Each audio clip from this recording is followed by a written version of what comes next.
What's good, everyone? Welcome back to the channel. So this audio might be a little weird. This video and the next couple of videos I'm recording obviously in a weird location. Okay, it's secluded. I'm in like a cave pretty much, but I wanted to do a quick little tiny comparison. This is not a crazy one, between the iPhone 11 and the iPhone 10. Now, this is a quick comparison. If you guys know, like, I don't have the iPhone 11, but I've owned every single iPhone that's ever came out that's officially released, except the new ones. And I use the iPhone 10 as a main device every single day. And I actually find these two more similar than different. Obviously they're different sizes. One uses LCD, one uses OLED, but I think there's still a lot of similarities between them. And it's kind of fascinating to compare the flagship of 2017 to the base model of the 2019 phone. So from what I've been seeing, the brand new iPhone 11 that should be costing around $699, and other places it's actually costing less, especially with the trade-in value, but $699 for the 64 gig model is what I'm seeing pretty much baseline everywhere. However, a used iPhone 10, a 256 gigabyte model, you can actually get those for around the same price, and actually for the most part cheaper than that. So for a lot of people, that actually might be more of an incentive than to pick up an iPhone 11. Now, overall, yes, the iPhone 11 will be the faster device based off the specs that we've seen. It has the Apple A13 chip. It's probably still an octa-core CPU, but whatever. But based off the specs we're seeing, it should have an additional gig of RAM. So apparently the iPhone 11 is going to have 4 gigs of RAM, which is really, really cool. I love that. So yes, the iPhone 11 will technically probably be the faster device, but I will have to get it in-house in order to further test that. Looking on the outside, the biggest change between these two would probably be the back of the iPhone 11. So you can see that it has a dual camera setup.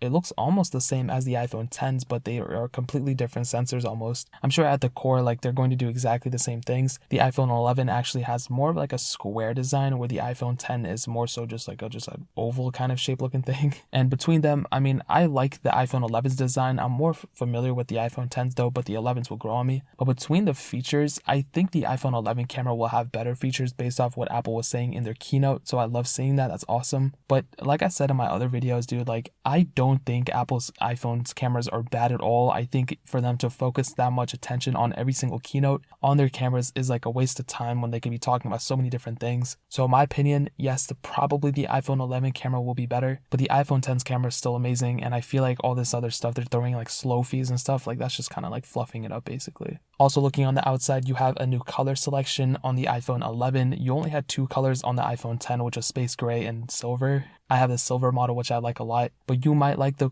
yellow or the orange or whatever the iPhone 11 colors are. So you have that ability of kind of matching your iPhone to your color selection that you like. So I guess that's a really cool thing about the iPhone 11. Now, in my opinion, my favorite thing about the idea of the iPhone 11 is the price drop from the previous model. So the 64 gig model of the iPhone 10R was $749. They actually dropped that price for the same storage variant at $699, which I like. I still think it's kind of expensive for the amount of storage you're getting, but I guess it's whatever. The iPhone 10 at launch was $1,000, but since then it's depreciated quite a bit in the used market. And looking on the front, they're almost a similar design. They have the notch. The iPhone 11 will have thicker bezels than the iPhone 10, just along the sides of the screen. It's not that crazy of a thing, but the biggest thing you'll notice is probably the display itself. The iPhone 11's display is using the same as the 10R, which is actually a little bit less resolution. Actually, it's quite a bit less than the iPhone 10. The iPhone 10 has an OLED display, which was really, really nice. I use it all the time and I love it. Obviously, it's my main phone. So ultimately, what I would tell you is, like, yes, the iPhone 11, is probably an upgrade. You're getting,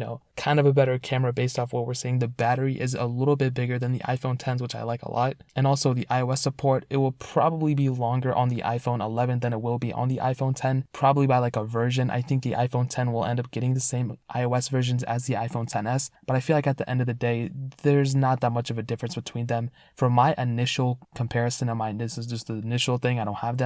This is basically based off just the information that I see. If you have an iPhone 10, it's still a very, very capable device. Like, it's not going anywhere, at least for another like 3 years. It's still going to get software updates and all that. I think the iPhone 11 is a very good phone, and I think it is kind of worth the money. Could Apple have done more? Probably, but they're also not asking like flagship price. Well, they kind of are, but they're not asking for like a way crazier upgrade in terms of price or anything. So I'm kind of content with it. So if you have an iPhone 10, keep it. You should not upgrade to an iPhone 11. If you want to, I would say hold out until the 10s prices go down a little bit, and you should go and upgrade to an iPhone 10s if you want to. But other than that, there's really nothing compelling me to tell you to go upgrade to an iPhone 11. There's no reverse wireless charging. There's no like 120 hertz refresh rate on the screen or anything. So overall, I like the iPhone 11 a lot, but an iPhone 10 is probably the better value per dollar, especially when you can get the 256 gig variant for like less than 700. So that's my initial opinion. Once I get them, I'm getting them. I'm pre-ordering them tonight or tomorrow, whenever, and I'll be getting them next week and we'll review them. You guys already know, but that's pretty much it. If you guys have any questions or anything, leave it down in the comment section below. Hit that like button, that will mean so much, but definitely hit that subscribe button. Every single subscriber that we get really does count, so it means so much if you guys can hit that. Also check out the other links down in the description as well. My Twitter, my Instagram, my second channel, all those links are linked down below. I'd really appreciate if you guys could check it out. But more importantly than everything else, I love every single one of you guys. Hopefully I'll catch you guys in the next video. Peace out till then.